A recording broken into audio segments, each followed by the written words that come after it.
tarde a todos. Eu quero agradecer a oportunidade de estar aqui hoje conversando com vocês sobre urgência e emergência. Quero agradecer a participação de todos vocês que tiraram um pouquinho do tempo de trabalho para estar aqui assistindo, né? Com certeza tem uma grande, pelo número de inscritos, né, uma grande ansiedade por buscar esse tema, por terem conhecimento sobre esse tema. E quando a gente fala de urgência e emergência, a gente fala de problemas cerebrovasculares, cardiovasculares e principalmente causas externas, né? E é uma gama de coisa para a gente estar falando hoje. Bom, o objetivo da aula de hoje é compreender a diferença de urgência e emergência no atendimento, discutir o papel das unidades básicas nessa rede de atendimento às urgências e emergências no SUS, falar da atuação da enfermagem na urgência e emergência e discutir o manejo de situações de urgência e emergência. Como eu falei anteriormente, é uma gama de temas para a gente trabalhar quando a gente fala em atendimento de urgência e emergência, seja em unidade básica de saúde, seja em hospital. Por conta disso, a minha apresentação eu vou me deter em nenhuma situação específica, que eu considero a maior emergência dentro de qualquer instituição, seja uma unidade básica de saúde, seja um PA, seja um hospital, que é a emergência cardiorrespiratória em adulto. Os demais temas a gente pode estar trabalhando em uma outra possibilidade, numa outra perspectiva, né? Se a gente for falar de protocolo Manchester, só se você pensar no Manchester, você tem 52 fluxogramas de sinais e sintomas para serem trabalhados, né? E isso em uma hora é impossível da gente estar conversando. Tudo bem? Bom, vamos lá. Quando a gente fala de urgência e emergência, segundo a portaria do Ministério da Saúde sobre boas práticas e organização do funcionamento do serviço de saúde, ela qualifica a urgência como uma ocorrência que é imprevista de agravo à saúde, né, onde você tem ou não risco potencial à vida desse sujeito, né, desse usuário. E como exemplo eu coloco luxações, torções, fraturas, isso dependendo do tipo de gravidade. E dengue. Se a gente pensar em urgência, ela tem que ser atendida num tempo máximo de 60 minutos. Então, na verdade, eu tenho uma situação que precisa de atendimento rápido. Porque, em contrapartida, eu tenho as emergências, onde eu tenho uma constatação médica de uma condição que é realmente uma implicação a um risco iminente de morte, onde o meu atendimento ele tem que ser imediato. Em 10 minutos, no máximo, eu tenho que estar atendendo esse indivíduo. E se eu falar em parada cardiorrespiratória, o meu tempo ainda diminui. Quanto mais eu levo esse paciente a uma hipóxia, maior o risco dele não retornar, maior o risco de óbito e maior o risco de deterioração das funções.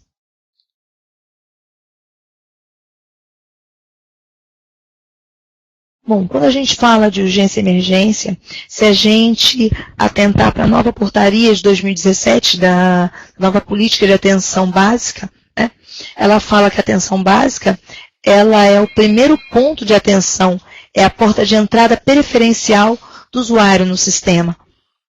E quando a gente fala de urgência e emergência, eu estou falando do sistema.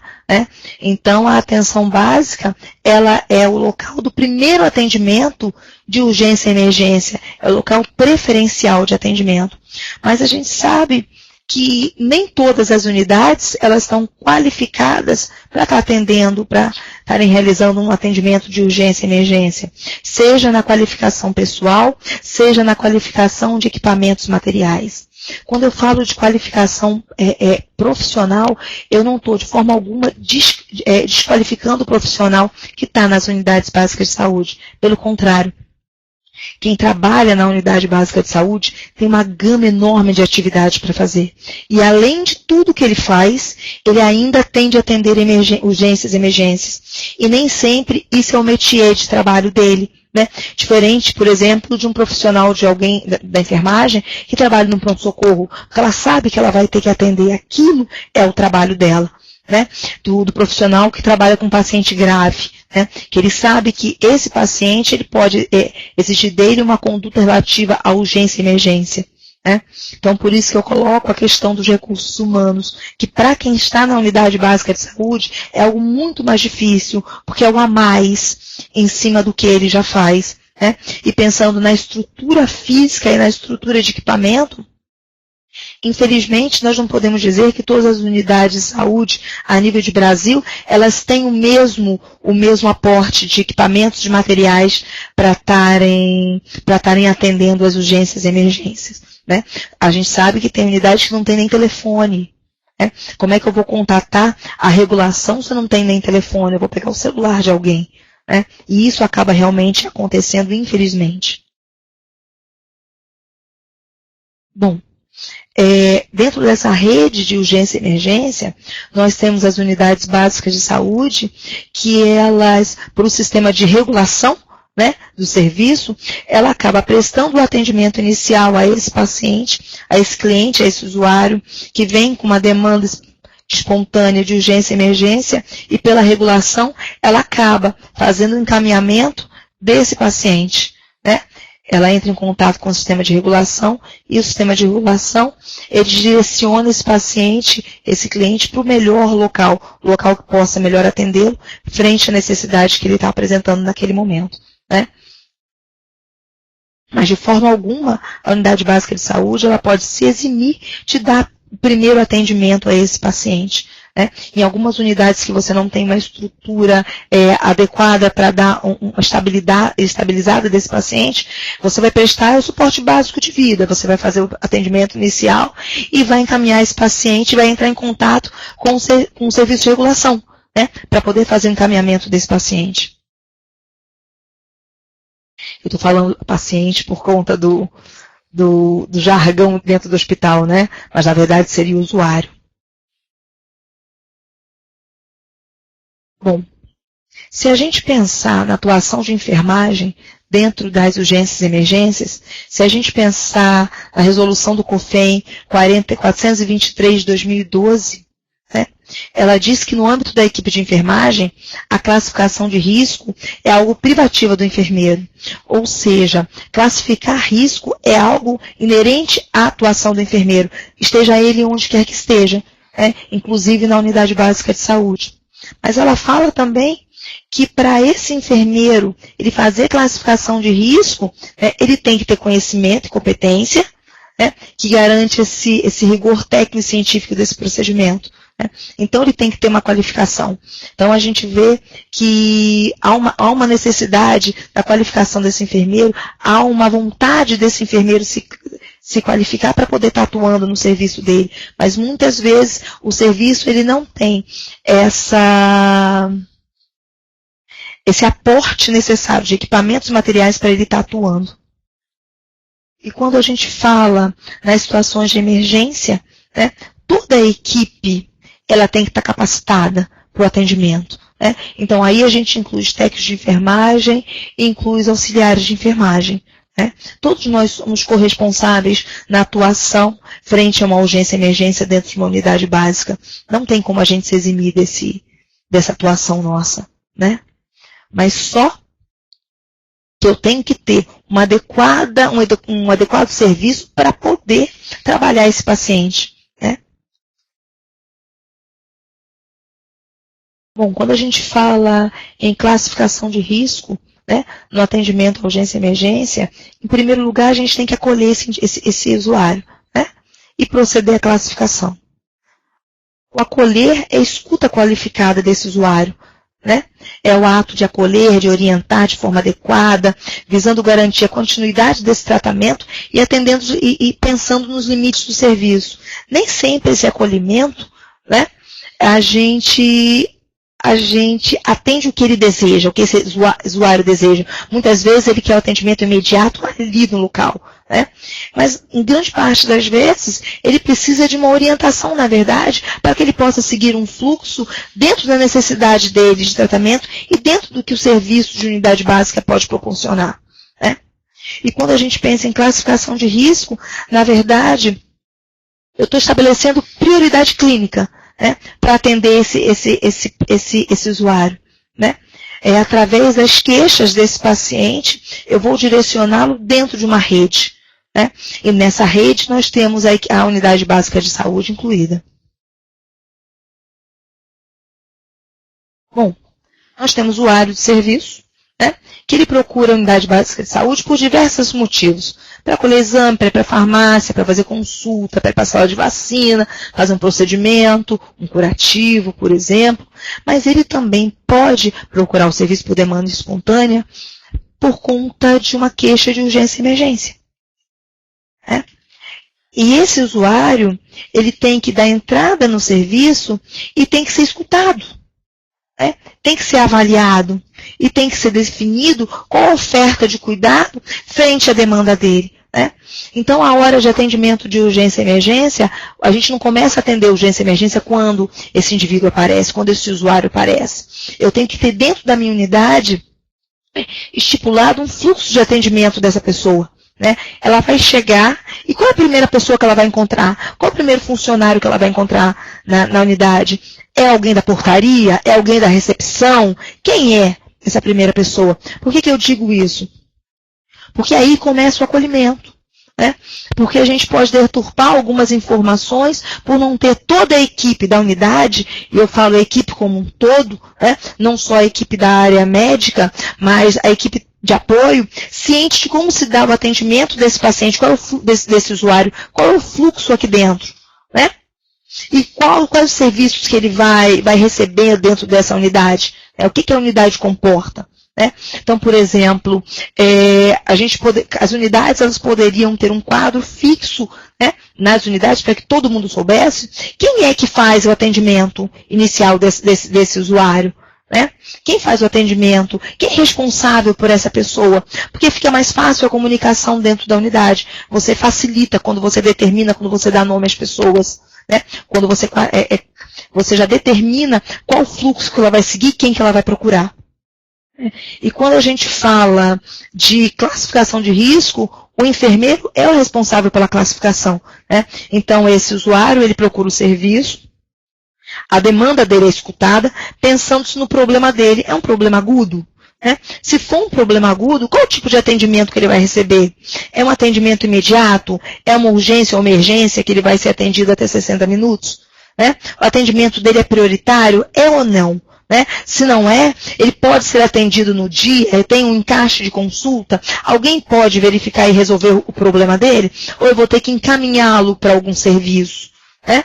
Então, quais são as possibilidades de oferta de serviço? Ele pode ter um atendimento médico, de enfermagem, odontológico, né? Num tempo que se considere os riscos e desconfortos frente ao que ele apresenta.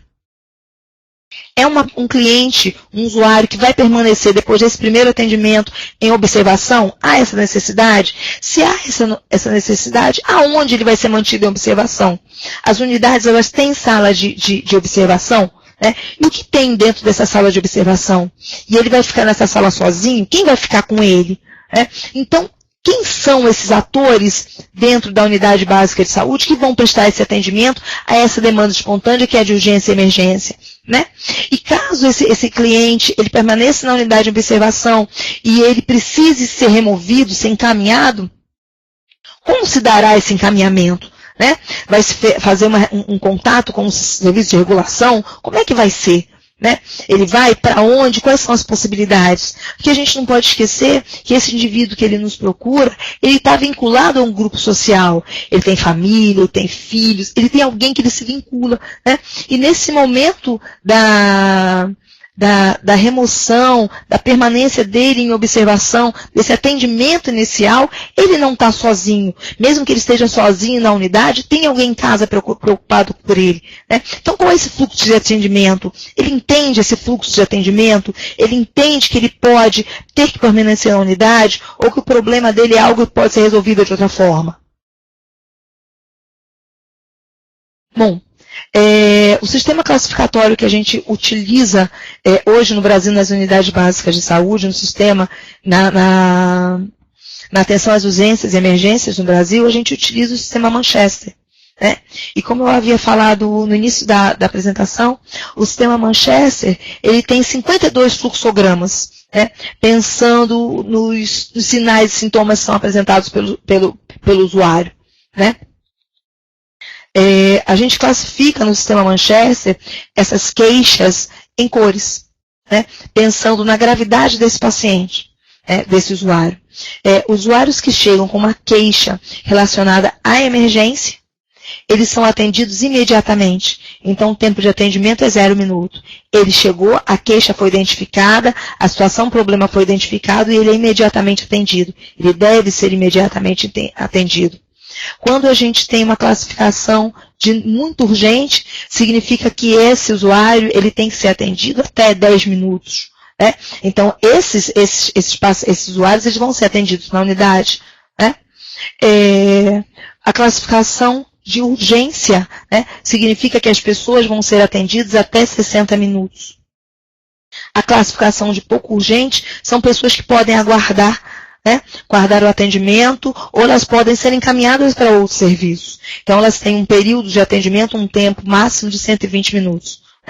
E tem as pessoas que também são classificadas como não urgentes, e elas vão ser atendidas num período de 240 minutos. Esse atendimento ele pode ser na unidade, ou ele pode ser encaminhado para outro local. É importante que antes que ocorra essa demanda espontânea, essa urgência e emergência, os usuários da unidade, eles tenham ciência desse fluxo de atendimento. Para que a gente não crie constrangimentos na unidade. Por exemplo, um usuário chegou com uma queixa ele precisa trocar uma receita. Vamos pensar assim, ele precisa trocar uma receita. E ele chegou agora. Mas chega uma pessoa que tem uma dificuldade respiratória.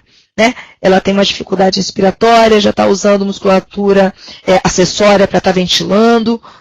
Quem é mais urgente? É ele ou o usuário que veio trazer a troca de receita? Então, essa pessoa da troca de receita, ela tem que entender que ela vai ter que aguardar, porque existe uma emergência frente a algo não urgente. E ela tem que entender isso para que ela realmente seja acolhida e compreenda como funciona a unidade, como funciona o atendimento de urgência e emergência. Então, no reconhecimento das urgências e emergências, as pessoas que chegam e são classificadas com vermelho, o classificador, o enfermeiro, ele tem que pensar, existe um comprometimento de via aérea? Essa pessoa está respirando? Se ela respira, qual é a frequência respiratória dela? Qual o padrão respiratório dela? Essa respiração é eficaz? Ela apresenta sinais de choque? Ela apresenta sinais de hipoperfusão, por exemplo? Se for o caso de criança, essa criança ela responde ou ela não responde? Tem história de convulsão atual? Se esse usuário ele chegar e não apresentar nenhuma dessas queixas, ele automaticamente ele é visualizado como laranja. No indivíduo laranja, a gente se pergunta com relação à hemorragia. Ele tem hemorragia? E é incontrolável? Ele tem alteração do nível de consciência? Se for criança, ela está muito quente. Se for adulto, ele está muito quente. Porque aqui a gente pode pensar em criança, em risco de convulsão. A gente pode pensar nas duas, tanto na criança quanto no adulto, a mudança de temperatura como um quadro infeccioso, uma bactéria, ela tem uma dor, essa dor é severa, essa dor é aonde? Porque dependendo dessa dor, o atendimento dela vai ser priorizado, por exemplo, uma dor precordial frente a uma dor em membro inferior direito, por exemplo. Se esse cliente, se esse usuário não apresenta nenhuma dessas características, o avaliador, o enfermeiro, ele visualiza esse paciente na possibilidade da avaliação da classificação amarela. Ele tem hemorragia? Essa hemorragia é pequena e ela é incontrolável? Ele tem alguma história e essa história não é inapropriada? A história que ele está contando é uma história que nós podemos pensar em vulnerabilidade desse paciente, desse usuário? A história não está batendo? Então, a gente tem que acionar um outro serviço, a gente tem que acionar o conselho tutelar, a gente tem que acionar o serviço social, mas esse cliente, esse usuário vai ter que ficar retido com a gente por enquanto. Esse usuário ele tem vômitos, esses vômitos são persistentes, porque se você pensar em vômitos persistentes, você pode pensar numa baixa volemia, você pode estar pensando num choque hipovolêmico não hemorrágico, por exemplo. novamente, esse adulto ele está quente, né? Qual é a história dele, desse adulto, dessa criança quente? Qual é a temperatura? Né? Ele tem dor? Essa dor é moderada? Essa dor é aonde? Né? E automaticamente, se ele não se enquadra nos itens do amarelo, a gente vai pensar, né? Ele tem febre? É febrícula? Ele tem vômito? É algo, ele sente uma dor, mas é ligeira, é algo de 7 dias? Né? É um problema recente? Né? Se ele tiver essas características, ele é visualizado como verde. Né? O atendimento dele se dá em 120 minutos. Caso contrário, ele é classificado como azul. Né?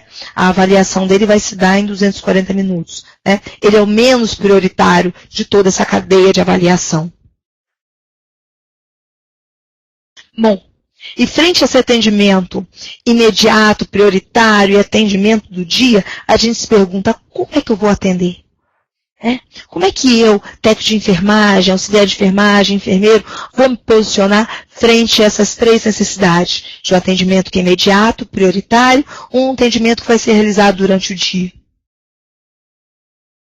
Bom, a gente tem que pensar, quando a gente atende urgência e emergência, que a gente tem vários atores. Tá? E nós somos atores diferentes, com capacitações diferentes, com qualificações profissionais diferentes, atuações diferentes. Mas todos nós aqui, estamos implicados um com o outro. Não existe atendimento de urgência e emergência só do técnico de enfermagem, só do enfermeiro, só do médico, só do auxiliar. Todos nós trabalhamos em conjunto. E na hora da urgência e emergência, não é a hora de eu conhecer o meu colega enfermeiro, de eu conhecer o meu colega médico, eu conhecer o meu colega auxiliar de enfermagem ou técnico de enfermagem. Né? Essa interação, ela se dá dia a dia no serviço. Um conhecimento das capacidades de todos nós em estarmos exercendo a legalidade de nossa profissão. Bom, quando eu penso no atendimento imediato e rápido, eu penso em alguns itens. Né? Primeiro, eu penso nas alterações importantes dos sinais vitais. Né? Quando a gente pensa em urgência e emergência, não tem como a gente não pensar em sinal vital. Né? Então, qual o padrão respiratório dele, qual o padrão de pulso desse usuário? Ele tem pulso? Ele respira? Se ele respira como? Qual o pulso que ele tem? É um pulso filiforme, é um pulso cheio, é ausência de pulso? E aonde está esse pulso? Esse pulso está em periferia? Né? Está por exemplo, na radial? Ou não está em radial? Está na femoral? Está em algum outro lugar que não seja periferia?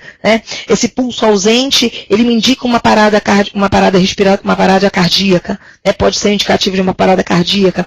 Esse pulso filiforme ou esse pulso ausente em periferia, eu posso estar pensando em sinais de choque. Esse padrão respiratório dele, por exemplo, ele pode ter uma respiração gaspeando.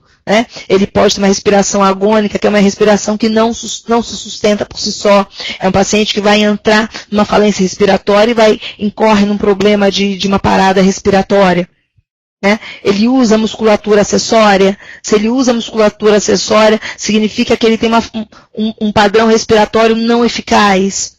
Isso também não se sustenta. Ele tem um risco de uma parada respiratória. Qual a saturação desse usuário? E quando a gente pensa em saturação, eu preciso ter um oxímetro de pulso dentro da unidade. A minha unidade ela tem oxímetro de pulso? Para eu verificar. E quando a gente pensa em saturação, a gente não pode esquecer do DPO cítico.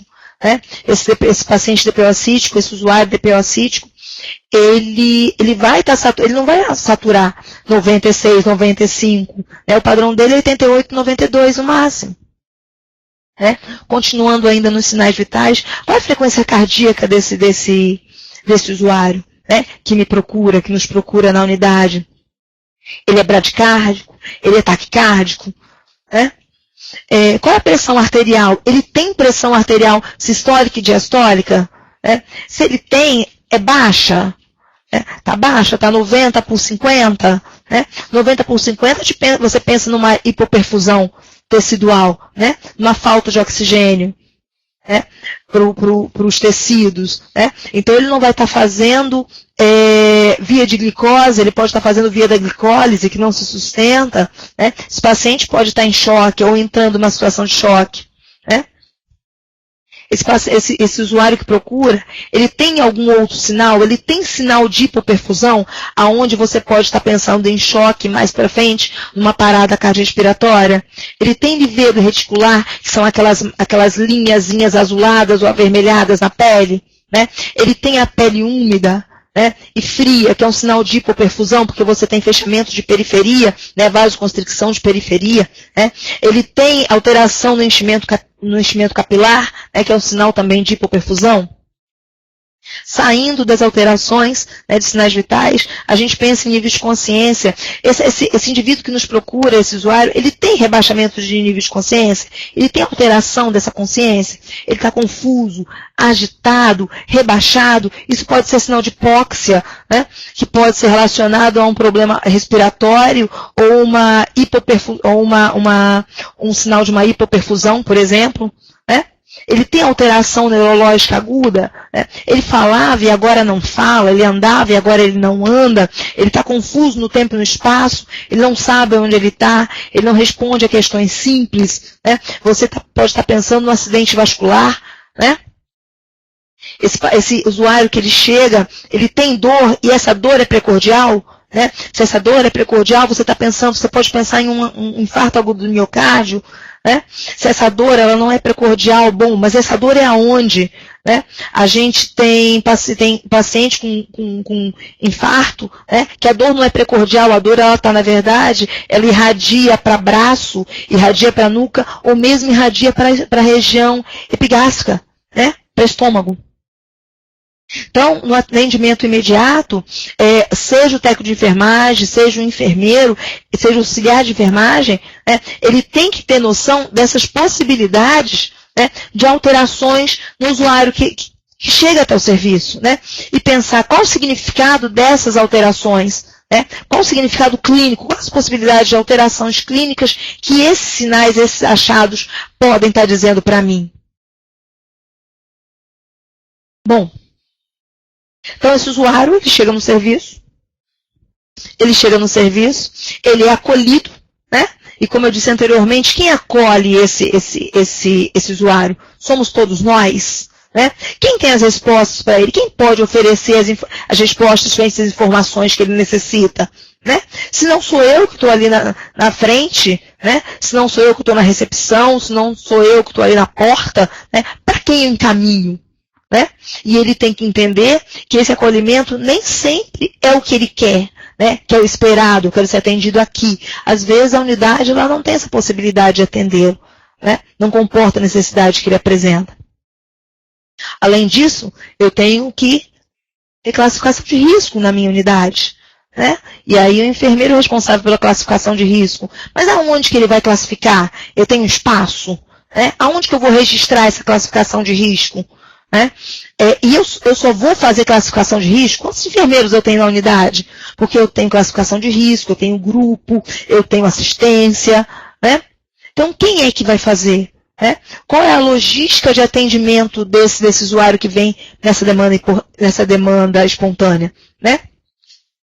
Frente ao acolhimento e classificação de risco, eu identifico se essa urgência, se esse caso é urgência e emergência, e se esse atendimento é imediato. Né? Se ele é imediato, para onde que eu encaminho? Né? Tem uma sala? Tem um local apropriado? Quem é que vai ser responsável? Sou eu? Mas quem? Né? Se ele não é uma urgência e emergência, ele vai ser atendido de imediato? Ele pode ainda ser atendido na unidade? Né? Ou ele tem que agendar, eu vou ter que agendar uma consulta para ele em um outro momento. Né? Digamos que esse usuário que chega, ele seja uma urgência ou uma emergência. Bom, se ele é uma urgência e emergência, eu tenho que monitorar esse cliente, esse usuário. Né? Quem é que vai fazer a monitorização desse cliente, desse usuário? Pensando na perspectiva de sinais vitais, pensando na perspectiva de pensar o funcionamento dos sistemas. Né? Então, que equipamentos que eu vou ter para fazer a monitorização? Eu vou ter, por exemplo, um monitor cardíaco? Não sei.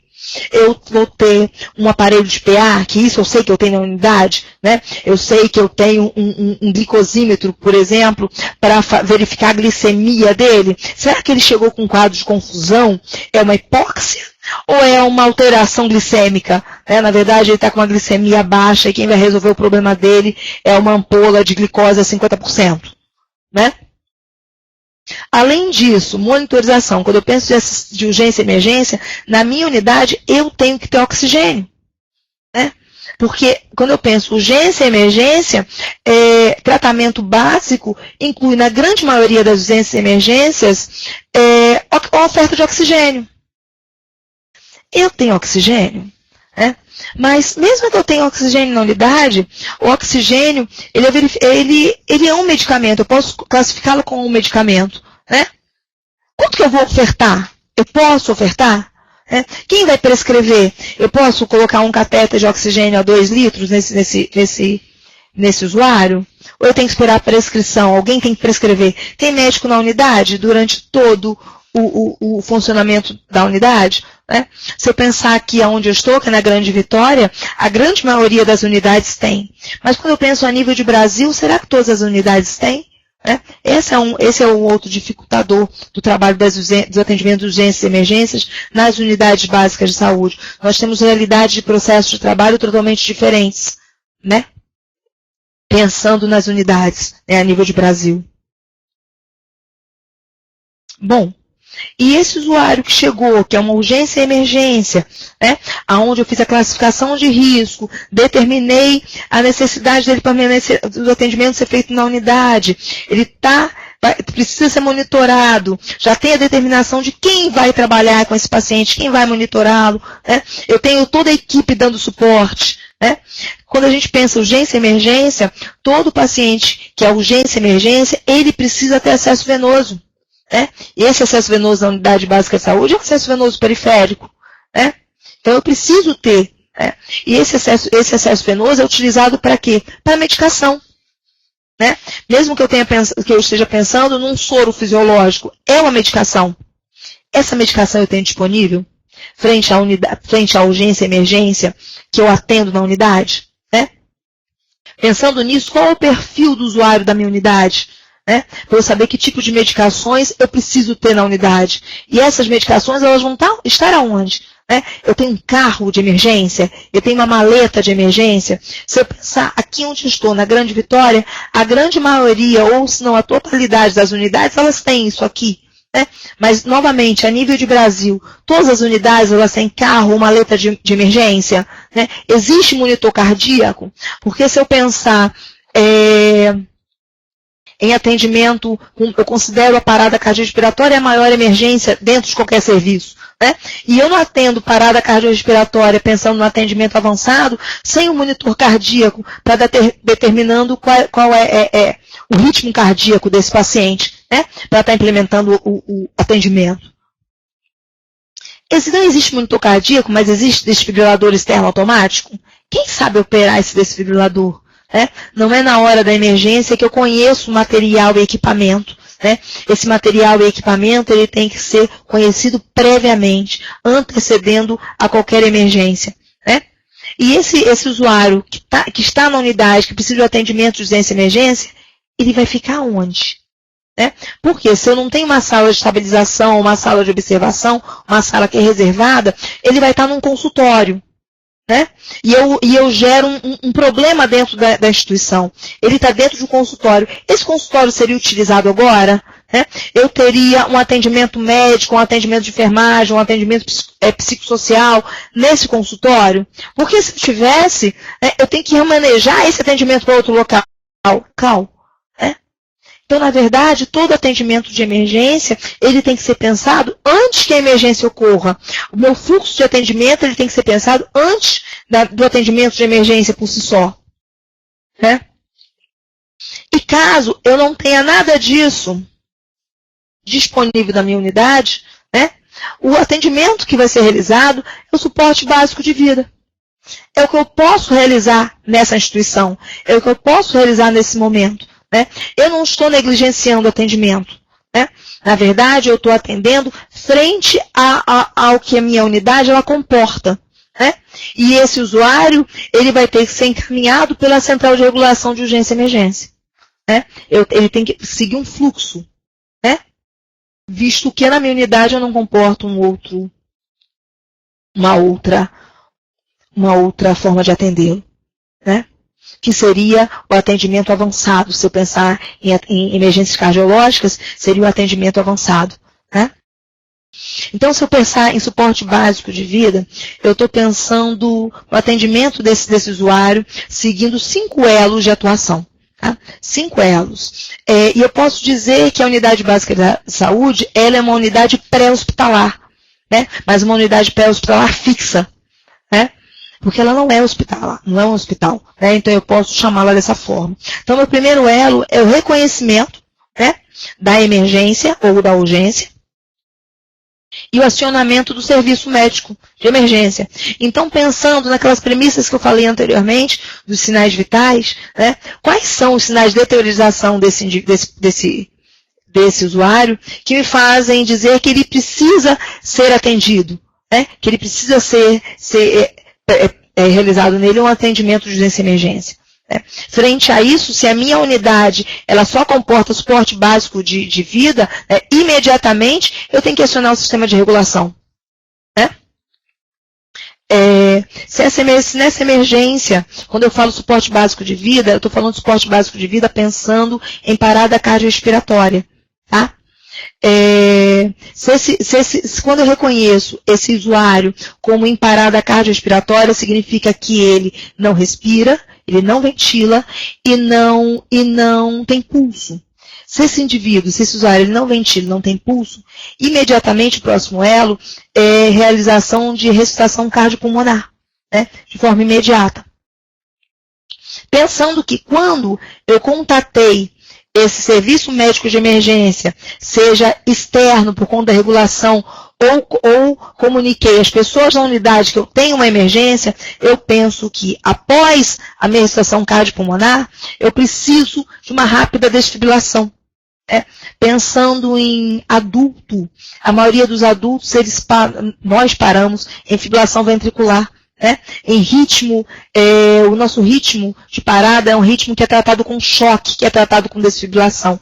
Então, quanto mais rápido eu tiver essa oportunidade de desfibrilar, maior a chance de sobrevida desse usuário. E quando eu penso em criança ou neonato, criança e neonato, eles não têm a parada por uma questão súbita. Eles têm uma parada por um problema já cardíaco prévio, de estrutura cardiovascular prévia, ou por um agravo relacionado à obstrução de vias aéreas, afogamento, alguma coisa nesse sentido. O adulto ele tem a parada súbita. Então, pelos elos, reconhecimento, ressuscitação cardiopulmonar imediata, que se dá como compressão torácica, e ventilação. Ventilação se eu tiver um dispositivo de ventilação. Se eu não tiver esse dispositivo de ventilação, não se faz boca a boca. Isso não existe há muito tempo. Eu não posso me colocar em risco frente a nenhum atendimento, seja ele de urgência, emergência ou qualquer um que seja. E quando eu aciono o serviço de emergência, seja interno ou externo, eu penso numa desfibrilação rápida, e penso nesse serviço, nessa rede, em realocar, em direcionar o atendimento desse cliente para uma unidade que possa comportá-lo, pensando no atendimento avançado. Como eu falei anteriormente, quando a gente pensa em ventilação do usuário, eu não existe boca a boca, Então eu uso um dispositivo manual de ventilação artificial, que a gente chama de AMBU, mas o AMBU é marca. Acredito que todas as unidades têm um AMBU. Se eu tenho, quando eu falo em dispositivo de manual de ventilação artificial, que eu vou estar chamando de AMBU, eu tenho a máscara que se acopla em face, acopla a boca e a narina do paciente, eu tenho o corpo do AMBU, e eu tenho uma bolsa reservatória de AMBU que se conecta no AMBU. Com essa bolsa e esse AMBU conectado numa rede de oxigênio, né, eu consigo ofertar um fluxo de 100% de O2 a esse cliente. Né? Então, eu tenho o adulto, o infantil e o pediatra, o adulto, o infantil e o neonato. Bom, quando eu falo, como eu disse no início da nossa apresentação, eu vou focar no atendimento de parada cardiorrespiratória, tá? Pensando no adulto. Quando eu penso em parada cardiorrespiratória, eu penso na qualidade dessa parada, desse atendimento. Não adianta eu prestar um atendimento que esse atendimento não tenha qualidade. Né? Então, toda vez que eu faço uma reanimação, eu tenho que pensar nas compressões torácicas. E essas compressões torácicas, elas têm que ter uma frequência de 100 a 120 frequências por minuto. Né? Elas não podem ser inferiores ou não podem ser superiores. As inferiores, elas não vão propiciar uma oxigenação adequada desse paciente. Né? E as superiores não vão proporcionar um retorno de tórax possível para que esse paciente possa novamente ser comprimido. Né? Com relação à compressão à profundidade, eu tenho que comprimir aproximadamente 5 centímetros. Isso dá 2 polegadas. Né? E eu tenho que permitir que a minha compressão, eu tenha um retorno total desse tórax. Ou seja, eu não posso me apoiar sobre esse usuário. Né? Esse indivíduo que esteja em parada cardiorrespiratória, esse indivíduo que chega para mim na unidade sem ventilar, ou sem respirar, ou sem pulso e sem ventilação. Está sem som novamente? Não, então tudo bem. Além disso, quando eu penso em qualidade, eu não posso interromper as compressões, eu tenho que minimizar esse tempo. Né, de interrupção. Porque quando eu interrompo essa minha compressão, eu também diminuo a possibilidade de oxigenação dos meus tecidos. Né? E é preconizado pela American Heart Association, desde 2010, né, que as ventilações e as compressões se deem na fração de 2 por 30. De 2 por 30. Então, eu tenho 2 ventilações para 30 compressões. Tudo bem? Eu não aplico uma ventilação excessiva por conta de eu ter alteração, a nível cerebral. Né? Quando eu hiperventilo esse paciente, né, eu aumento essa oxigenação cerebral para esse paciente. Mas vamos pensar o seguinte. Quando eu tenho estou pensando em suporte básico de vida, e eu tenho um cliente, um usuário que chegou na unidade, e ele tem ausência de pulso. Tá? E quando eu falo pulso, não adianta eu verificar pulso em periferia, ou seja, pulso radial. Porque, por exemplo, se eu tiver um estado de choque circulatório, eu tenho fechamento, eu tenho vasoconstricção de periferia, e essa pessoa ele não vai ter realmente pulso radial. Então, o meu pulso ele é carotídico, né, ou femoral. A questão do femoral é a dificuldade de acesso, né, a esse pulso.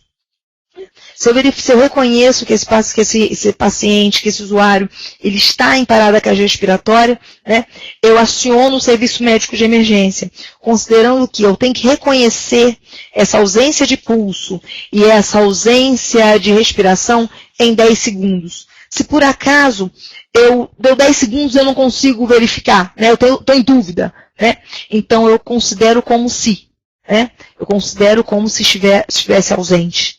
Tudo bem? Reconhecimento da parada, eu tenho que acionar o serviço de emergência. Por que eu aciono o serviço de emergência? Porque eu preciso, seja interno, né, as pessoas que trabalham comigo na unidade, porque eu não atendo emergência sozinha, e quando eu penso em suporte básico de vida, eu presto atendimento inicial, que é compressão com ventilação.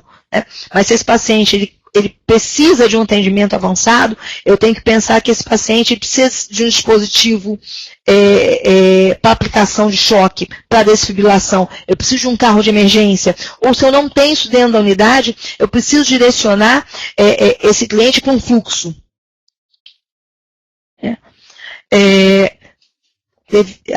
devido à hora, são 15h54, eu vou adiantar esse slide e vou comentá-lo no próximo, aqui.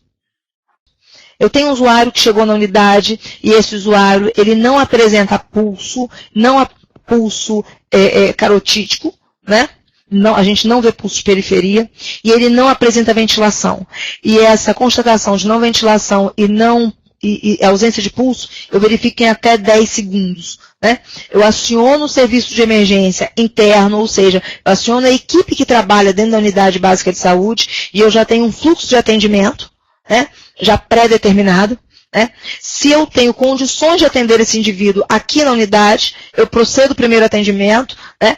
Caso contrário, eu já aciono o serviço de regulação, né, para comunicar da ocorrência. Né? E, junto a esse paciente, eu promovo a abertura de vias aéreas. A abertura de vias aéreas ela se dá de duas formas. Eu posso fazer a hiperextensão da cabeça, né? Isso se eu não tenho risco de trauma. Porque se esse paciente tiver risco de trauma, eu não vou poder fazer essa hiperextensão por conta de lesão cervical. Tá? Então, na verdade, eu vou fazer a elevação da mandíbula desse paciente. Eu coloco as minhas mãos laterais à cabeça desse paciente, né? E com o meu polegar indicador, eu traciono essa mandíbula para frente. Tudo bem? Compressão torácica, né? Eu faço em adulto processo de Foz, 2 dedos acima, tá? Uma mão espalmada sobre a outra, com a minha região hipotenar. Eu faço compressão no externo desse paciente. Se eu pensar em criança, tá? Em neonato, eu penso numa linha imaginária entre os mamilos. Tudo bem? E em crianças até 1 ano, eu não uso 2 mãos, eu uso uma mão só. E se eu pensar em crianças com menos de 1 ano, lactentes, eu uso, na verdade, os 2 dedos. Tá? Eu vou mostrar à frente. Se eu tenho uma forma de ventilar esse usuário, eu faço 30 compressões para 2 ventilações. Tá? E essa ventilação ela se dá com um ambu, e esse ambu ele vai estar ligado numa rede de oxigênio. Caso contrário, o que eu vou realizar é suporte básico de vida somente com compressão. Se esse paciente ele voltar, eu coloco esse usuário lateralizado numa posição de recuperação. Até que o serviço de suporte avançado chegue, ou até que ele retome a consciência. Porque ele pode voltar com pulso, com respiração, mas pode ainda ter diminuição de nível de consciência. Tudo bem? Se eu estiver trabalhando com menores de 1 ano, em geral, os menores de 1 ano, eles têm a parada cardiorrespiratória, ela é precedida de obstrução de vias aéreas. Então, o que eu posso fazer? Eu posso dar 5, com a mão espalmada sobre a região escapular, fazer 5 palmadas, com a região hipotenar, na região de subclávia dessa criança. Ela em posição verticalizada, eu aplicar 5 golpes. Se essa criança, ela continuar por exemplo, se for risco de obstrução de vias aéreas, se ela continuar sem respirar e sem pulso, e o meu pulso, no caso, de menores de 1 ano, é pulso braquial, eu procedo à compressão torácica a nível de linha intermamilar, uma linha imaginária, com 2 dedos, tá? O meu indicador, o meu dedo médio, ou eu posso usar os meus 2 polegares. E também posso fazer a posição de recuperação caso retorno desse menor de 1 ano. Bom, até agora nós fizemos suporte básico de vida. Ou seja, o que é o suporte básico de vida para fechar? Tá? É o atendimento da parada cardiorrespiratória, tá? No caso de constatação de ausência de pulso e ou respiração, tá? Na verificação de 10 segundos.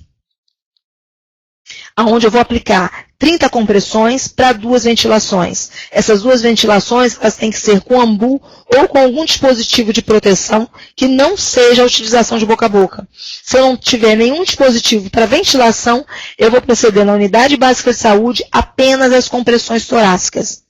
Tudo bem? E eu vou proceder, a cada 2 minutos, eu paro e checo o pulso, tá? Para verificar se esse paciente, se a pulsação dele voltou.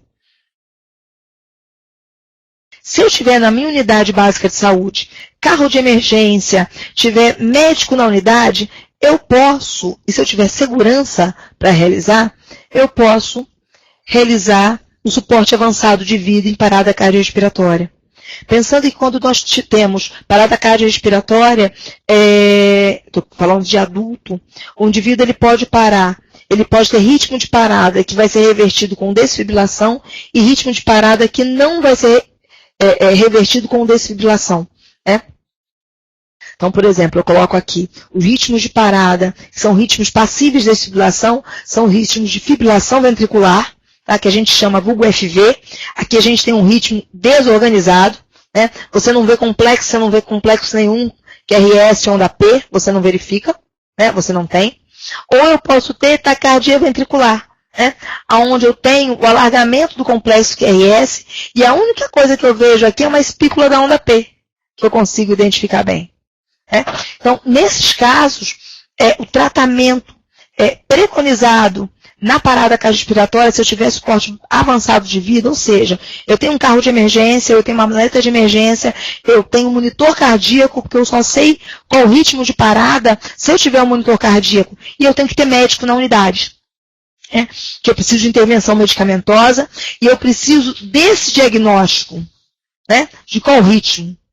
Mesmo que eu saiba, eu enfermeiro e eu técnico de enfermagem, nós temos que saber esses ritmos aqui. Mas a intervenção frente a esse quadro tem que ser direcionado por um profissional médico. E isso pode ser uma realidade da sua unidade, onde você não tenha isso, e você tem que parar na unidade, você tem que parar no atendimento de suporte básico de vida.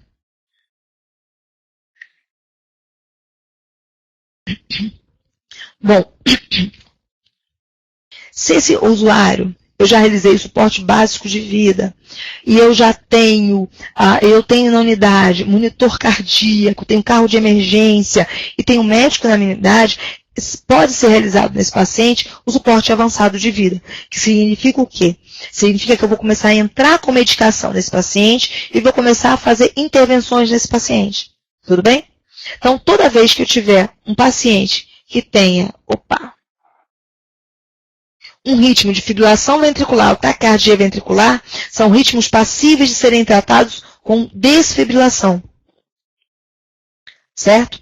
Então, esse paciente ele está na unidade, chega o carro de emergência até ele, chega o desfibrilador até ele, é colocado sobre o tórax desse paciente as partes do desfibrilador e verificado o pulso.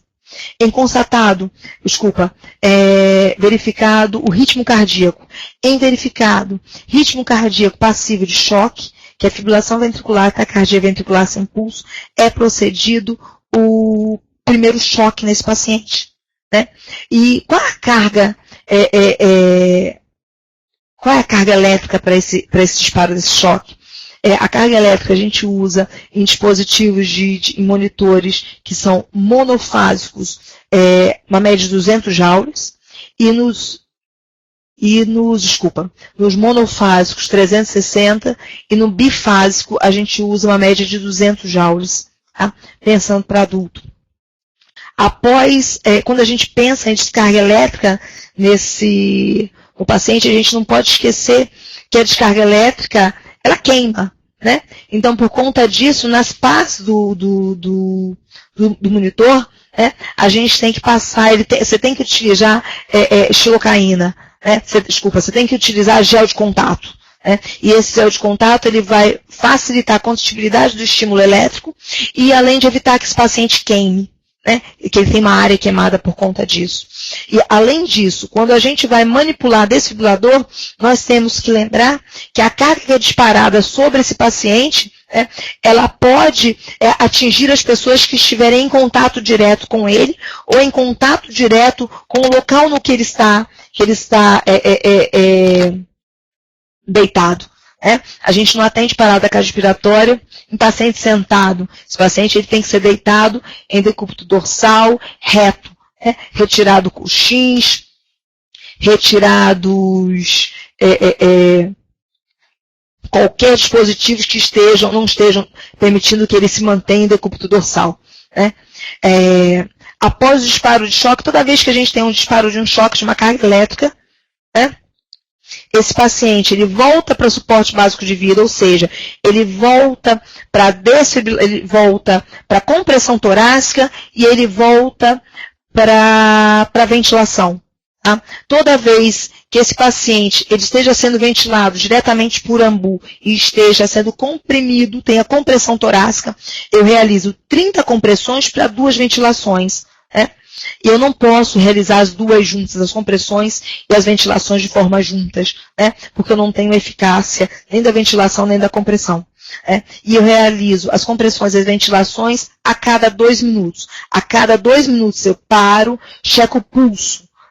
Se o pulso continua ausente, eu continuo a aplicação de choque, a desfibrilação, pensando-se novamente na carga de 360 ou de 200 joules. E lembrando novamente que suporte avançado de vida só pode ser realizado se eu tiver equipamento na unidade, monitor cardíaco e se eu tiver um profissional médico. Caso contrário, é suporte básico de vida. Tudo bem? A partir dos choques, desfibrilações, se esse paciente ele não voltar, se ele não retornar à ventilação e não retornar o pulso, é preconizado a introdução de antiarrítmicos. E o primeiro, você pode entrar com a amiodarona ou lidocaína. É preconizado a introdução inicial de amiodarona. A amiodarona é o padrão ouro. Mas se por acaso não tiver na unidade ou não tiver no seu carrinho, o médico vai te solicitar a lidocaína. Tudo bem? E pensando que esse antiarrítmico, ele é dado, não é dado em bomba de infusão, ele é dado em infusão por equipo, por equipo de micro ou macrogotas, e ele é diluído em soro glicosado. Tudo bem?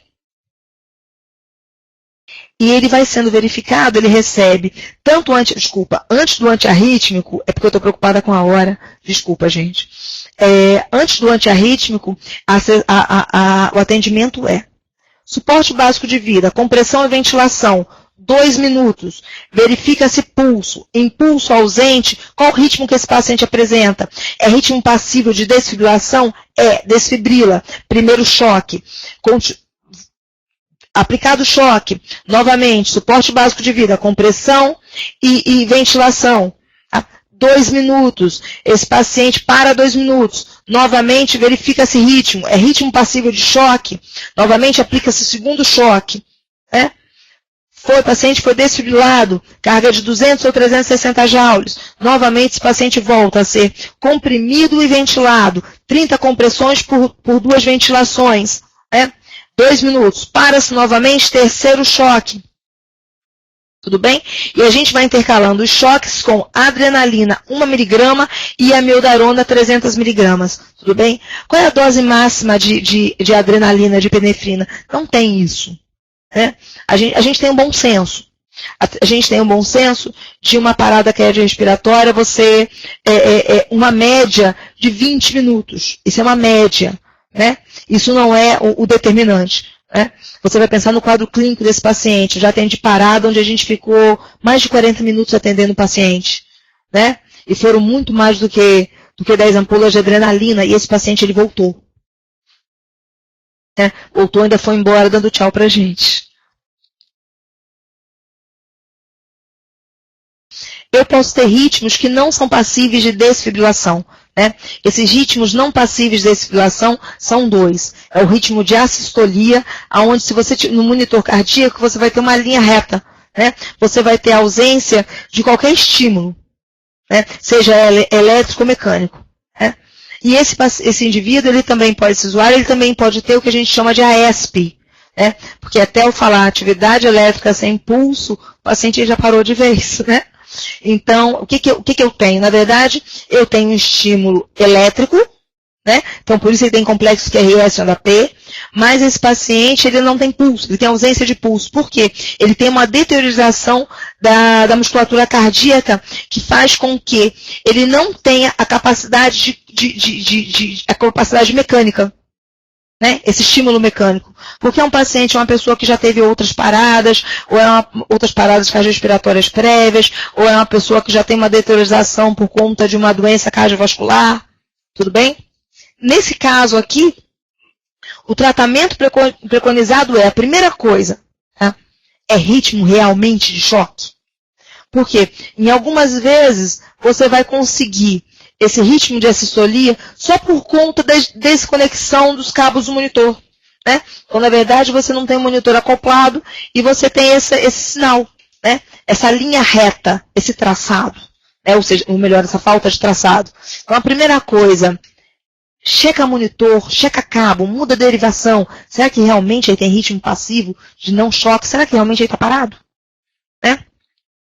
Se for constatado ritmo passivo de não choque, que é uma sistolia ou uma atividade elétrica sem pulso, né, compressão e ventilação nesse usuário durante 2 minutos, né, ele precisa de acesso venoso calibroso. Por que ele precisa de acesso venoso calibroso? Né? Quanto o outro paciente também, fibrilação ventricular e taquicardia ventricular, também necessita. Porque você vai precisar administrar droga. Né? Medicação. E toda vez que eu tenho parada, a droga preconizada de escolha é sempre adrenalina. Ela é sempre a primeira droga. Né? E a gente fala que ela se repete a cada 3, 5 minutos. O que é repetir a cada 3, 5 minutos? Significa que eu dei a medicação, após a administração de qualquer medicação na parada, né, no caso da adrenalina, eu vou aplicar um flush de soro fisiológico de 20 ml. Para quê? Para empurrar essa droga para a circulação central. Não adianta, por eu ter um acesso venoso calibroso, e ele ter um soro aqui instalado, eu apertar esse soro. Porque eu corro risco desse acesso venoso ele romper. Aí eu tenho um problema a mais.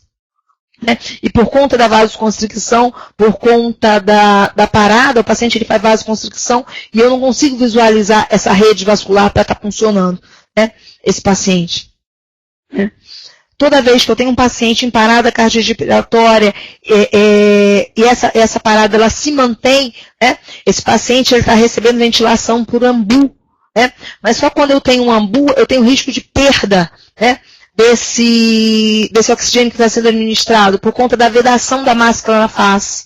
Então, o que é preconizado? O preconizado é ter uma via aérea avançada, que é uma intubação orotraqueal, uma máscara laríngea ou uma intubação nasotraqueal. Quem faz esse procedimento de intubação é o profissional médico. Então, eu preciso de ter um profissional médico nessa hora. Né? A máscara laríngea ela pode ser colocada pelo profissional, pelo enfermeiro, mas eu tenho que ter capacitação para poder utilizar essa máscara.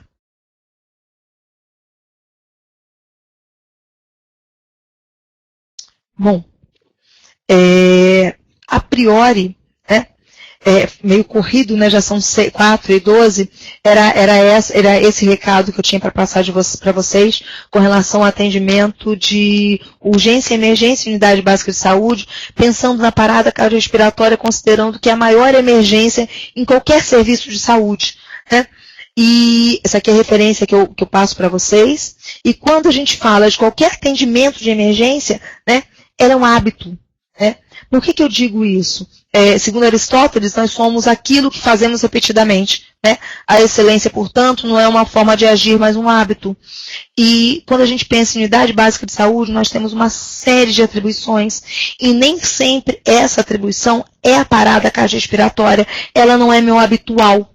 Né? Então, eu tenho que entender que quando esse paciente chegar, quando esse usuário chegar, eu tenho que estar preparada, qualificada para estar realizando esse atendimento, mas eu tenho que ter a compreensão que eu tenho as minhas limitações por eu não ser habituada a fazer isso. Né? Então, a gente tem que agir sim, com prudência, com perícia, não pode negligenciar o atendimento, mas eu tenho que saber até onde eu posso trabalhar. né? E eu tenho que entender que eu tenho limitações enquanto a serviço de unidade básica de saúde frente à urgência e emergência. E eu tenho que transpor isso, né? Então, espero que todos vocês possam ter tirado algum proveito dessa aula, dessa apresentação de hoje, né, de alguma forma, e que isso possa ter qualificado vocês de alguma forma no serviço, né? No mais, eu quero agradecer a todos e fico